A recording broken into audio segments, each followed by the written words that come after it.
Paris, l'une des plus belles villes de la planète, une cité célèbre pour son histoire et ses monuments. Ici, on remonte le temps à chaque coin de rue. En témoignent l'Arc de Triomphe, Notre-Dame, la Tour Eiffel ou encore le Sacré-Cœur. Incontournables ou insolites, tous ces monuments racontent l'histoire d'une capitale vieille de 2000 ans. Paris a longtemps été le siège du pouvoir royal, ce qui lui a donné un caractère si majestueux.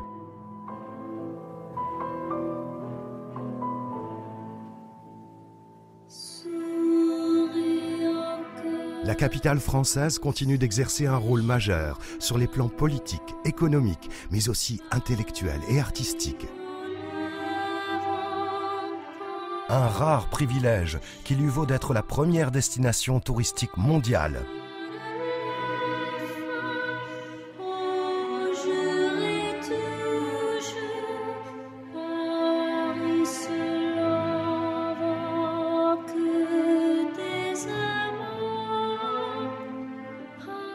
Les rues de Paris sont peuplées de Vénus, de Marianne et autres muses qui lui donnent un caractère éternellement romantique.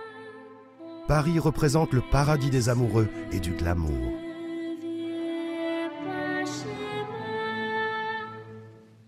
L'élégance parisienne, un symbole de renommée internationale.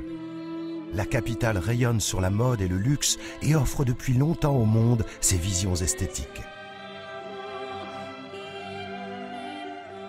La ville n'a de cesse de séduire ceux qui la visitent.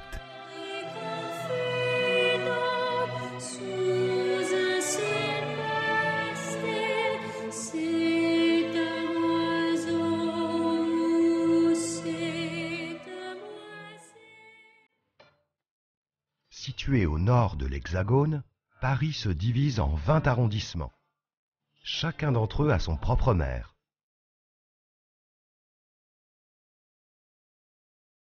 Placés à la confluence de la Seine, l'Oise, la Bièvre et la Marne, les Romains avaient tout de suite identifié cette situation remarquable. Sur la rive gauche de la Seine, ils fondèrent la ville de Lutèce, délaissant la rive droite marécageuse. Lutèce signifiait en romain la ville boueuse. Il en reste peu de vestiges, une arène, les thermes et quelques statues. Puis la ville fut assiégée à maintes reprises. Lutèce est alors abandonnée au profit de l'île de la Cité.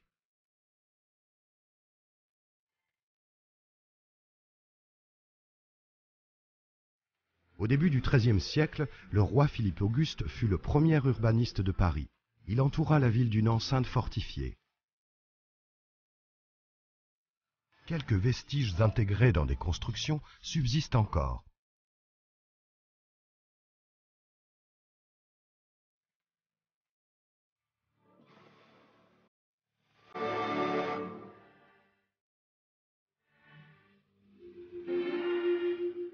Maurice de Sully, évêque de Paris, lança la construction de Notre-Dame en 1163.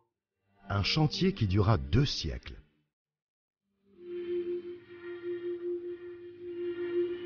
La façade de la cathédrale est un modèle de perfection.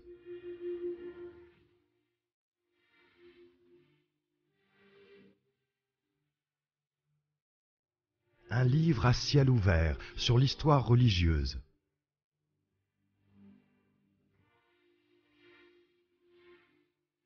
Pendant la Révolution, les têtes des rois de Judée furent décapitées par erreur, puis vendues comme matériaux de construction. Elles ont été retrouvées par hasard lors de travaux de terrassement en 1977. Sur les portails, des grands thèmes religieux sont représentés, comme le jugement dernier, la résurrection des morts et le cortège des élus opposés aux damnés.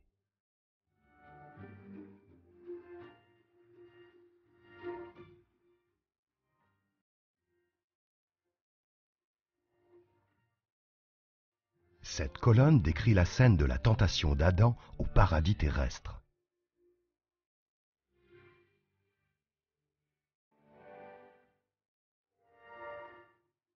Sur ce sarcophage, 7 cercles symbolisent les 7 églises de l'Apocalypse.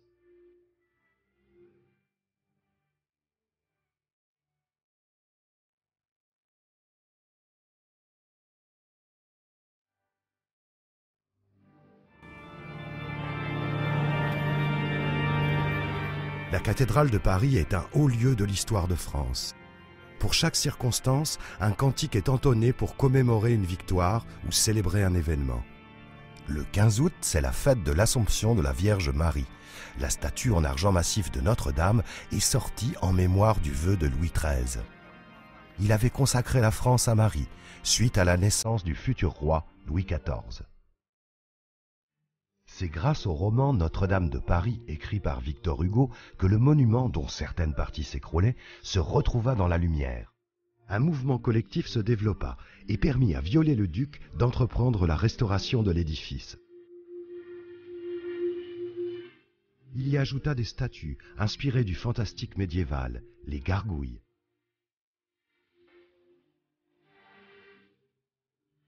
L'architecte estimait que la cathédrale n'était pas un musée, mais un monument vivant.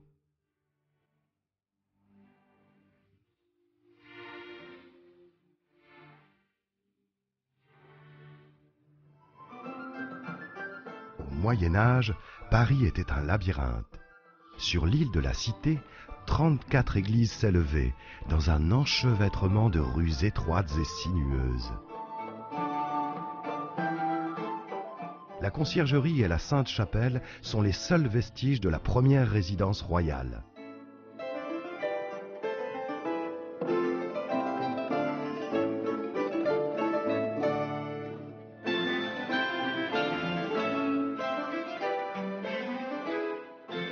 Dès le XIVe siècle, les rois s'installèrent au Louvre.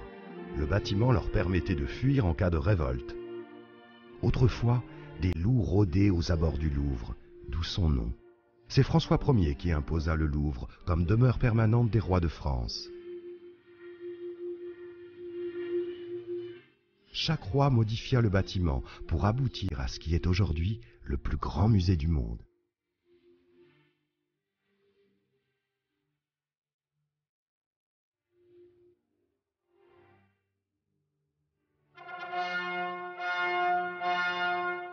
Le Pont Neuf, premier pont en pierre et aussi le plus ancien de Paris.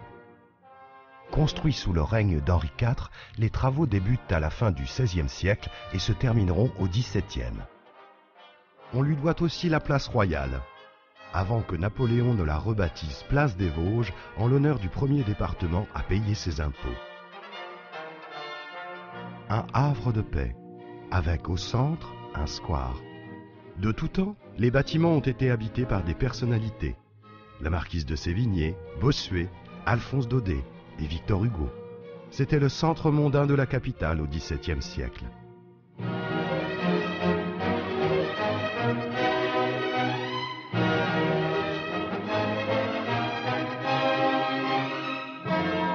Aujourd'hui, les allées voûtées abritent de nombreuses galeries d'art.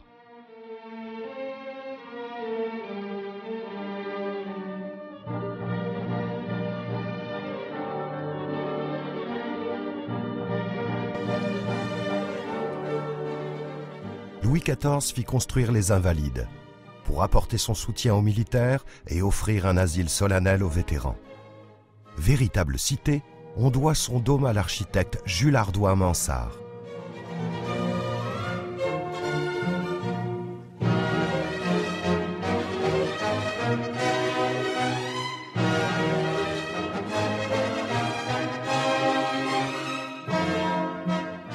Son sommet est recouvert de 550 000 feuilles d'or.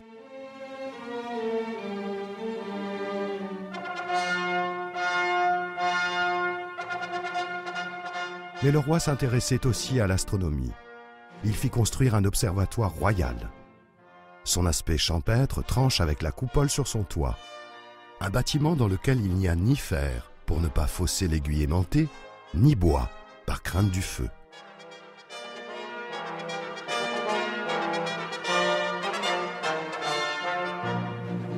C'est de là que se développèrent des sciences comme la géodésie, la cartographie ou la météorologie.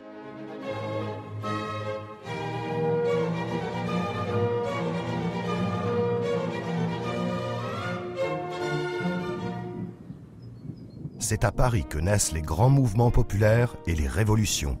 Étienne Marcel, la Fronde, la Révolution de 89, les Trois Glorieuses, 1848, la Commune et plus récemment mai 68.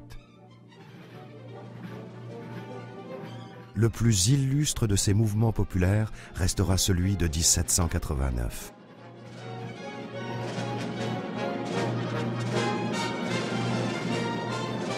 Elle commence avec la prise de la Bastille, le 14 juillet. C'est la fin de la royauté et des privilèges.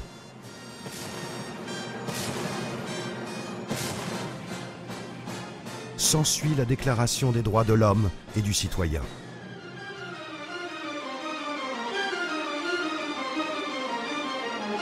La place de la Concorde fut renommée place de la Révolution, où se dressait la guillotine. Près de 3000 personnes y furent guillotinées, dont Louis XVI. Après la Révolution, Paris est saccagé et dégradé. Napoléon va en profiter pour tout réorganiser et rénover. Il imagine une ville encore plus majestueuse et rêve d'une nouvelle Rome impériale. Il construit des arcs de triomphe, adopte le terme de consul et empereur. Pour commémorer les victoires de la Grande Armée, Bonaparte fait construire l'Arc de Triomphe, sur la colline de Chaillot.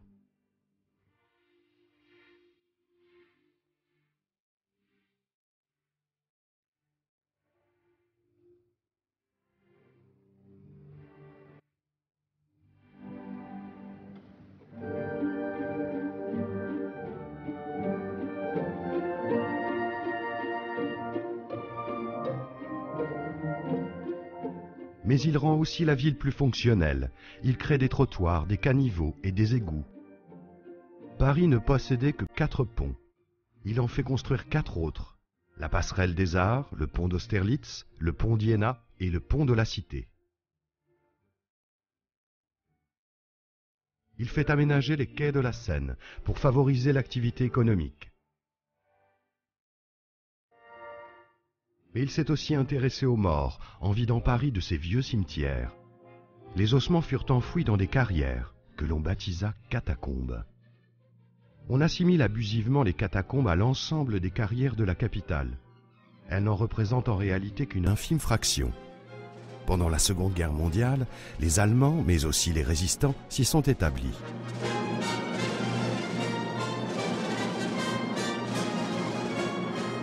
Près de 300 km de galeries s'étalent sous la ville, parfois sur 3 niveaux de carrière.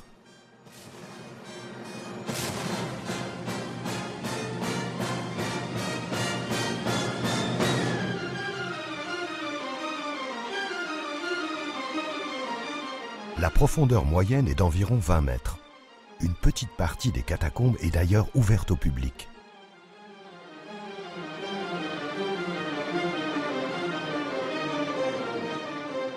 Soit environ 1/800e des vastes carrières souterraines de la capitale.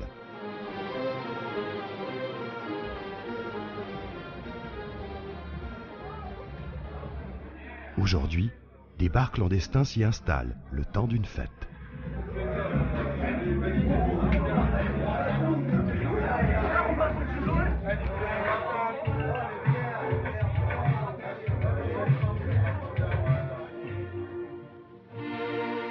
Le cimetière du Père-Lachaise fut construit sous le Premier Empire.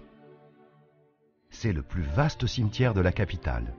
44 hectares, soit la superficie du Vatican.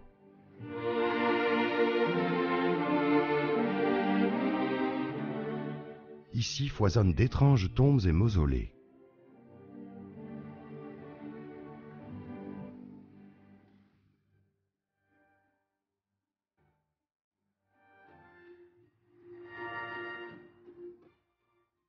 D'innombrables personnalités reposent dans cet îlot de verdure. De nombreuses tombes ont leurs fidèles, qui en assurent l'entretien.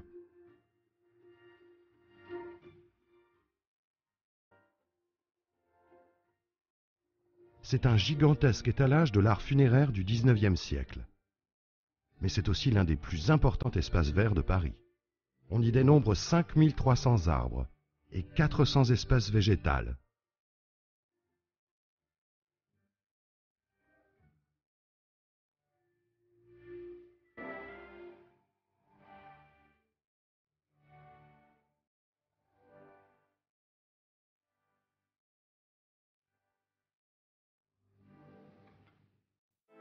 Au début du XIXe siècle, Napoléon III fait appel au préfet de la Seine, le baron Haussmann, pour refonder la ville. Il percera Paris de part en part en créant de grandes artères. Entre 1852 et 1870, plus de 100 000 immeubles sont construits. L'idée maîtresse des travaux est d'améliorer la circulation de l'air et des hommes. Cette campagne sera intitulée « Paris embelli, Paris agrandi, Paris assaini ». Des règles strictes étaient imposées. Chaque immeuble devait avoir la même hauteur et la même apparence. Paris devient alors la première capitale moderne de l'histoire. On la surnomme la Ville Lumière. L'autre objectif, moins avouable, est de maîtriser d'éventuels soulèvements populaires. Le boulevard permet de tirer au canon et de faire passer la cavalerie. C'est durant cette époque qu'a été construit l'Opéra Garnier. Achevé en 14 ans, son architecte est Charles Garnier, qui gagna le concours parmi les 171 projets proposés. C'est le seul monument de style Napoléon III.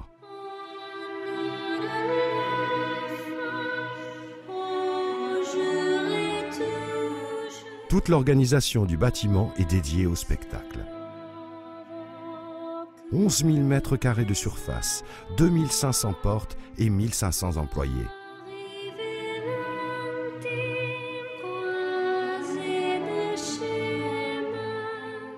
La salle est à l'italienne, 5 étages de loges tournées vers la Seine, mais aussi vers elle-même, où chacun pouvait s'observer. La Seine est une des plus vastes salles de spectacle au monde. Lors de son inauguration, l'abondance dorée de la décoration avait été très critiquée.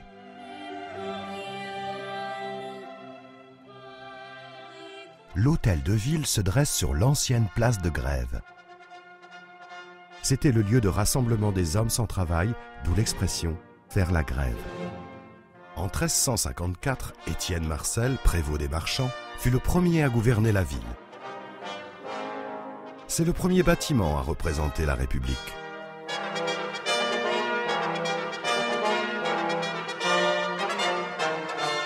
À l'intérieur, les salons sont somptueusement décorés. Il fallait rivaliser avec les palais royaux. Inspirée de la galerie des glaces du château de Versailles, la salle des fêtes est plus large, plus haute.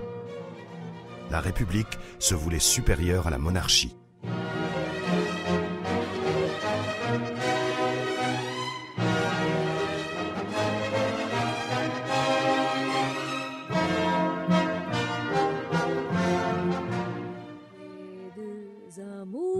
Les expositions universelles ont permis la construction de nouveaux monuments devenus emblématiques de la capitale. La Tour Eiffel fut construite pour l'exposition universelle de 1889 en commémoration du centenaire de la Révolution. Le gouvernement lança un concours pour la construction d'une tour de 1000 pieds. Gustave Eiffel l'emporta sur 700 autres projets. Les partisans et les opposants au monument s'opposèrent violemment. Malgré les pétitions et les protestations, elle put être achevée à temps. Le voir un jour, c'est mon rêve joli. Le pont Alexandre III fut achevé en 1900, époque où Paris ne jure que par la Russie. C'est le triomphe de l'architecture métallique, avec une arche de 108 mètres de longueur. Mais à quoi bon le nier? Ce qui m'en saucait, c'est Paris. Le Petit et le Grand Palais furent aussi construits pour l'exposition universelle de 1900. Elle attira plus de 50 millions de visiteurs. C'est mon rêve joli. Paris faisait peau neuve. C'était l'apothéose du style Troisième République. Architecture académique et décoration grandiloquente. Le Grand Palais fut réalisé en 30 mois, un véritable record. Son grand hall est une prouesse technique remarquable. La basilique du Sacré-Cœur. Située au sommet de la butte Montmartre, elle domine Paris de son dôme blanc. Montmartre est un quartier typique, situé sur l'une des collines les plus hautes de Paris. Tous les ans, depuis 1934, se déroule ici un rituel emblématique de la vie parisienne, la fête des vendanges de Montmartre. Les cuvées sont issues du Clos Montmartre. Un petit terroir, puisque seulement 800 à 1000 bouteilles sont produites par an.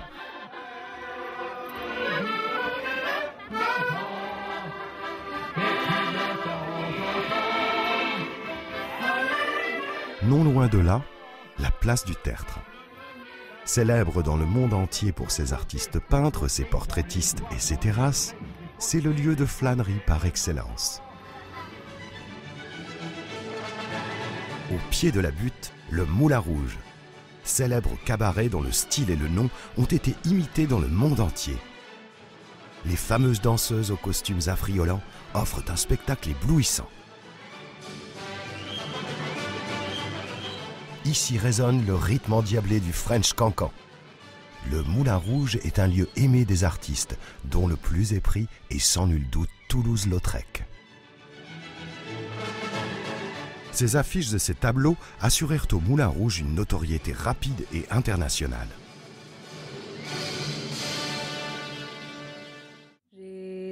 L'architecte Hector Guimard dessina les bouches du métro parisien. Certaines stations ont été conservées, comme celle de la Porte Dauphine ou des Abbesses. Mon cœur est ravi,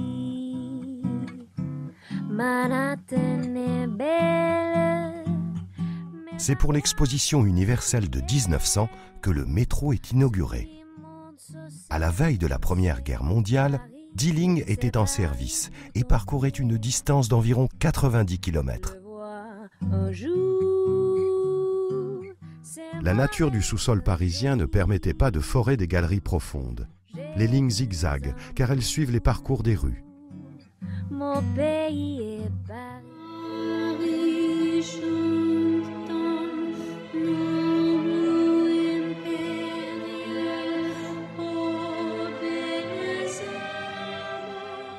Chaque soir, la magie opère, lorsque tout son patrimoine architectural est illuminé. Ses trésors sont inépuisables.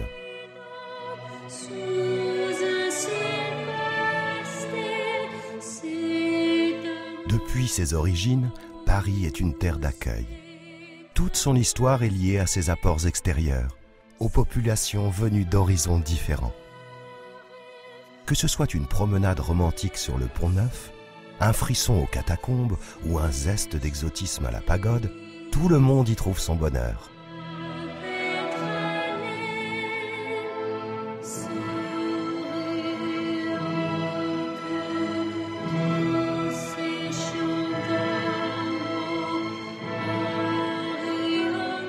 Goethe avait compris Paris en écrivant « Imaginez-vous une ville universelle où chaque pas, sur un pont ou sur une place, rappelle un grand passé, où à chaque coin de rue s'est déroulé un fragment de l'histoire. »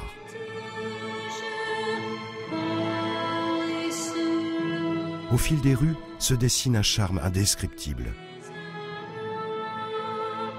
Au-delà des monuments et du pittoresque de certains quartiers, il y a un Paris secret, sentimental.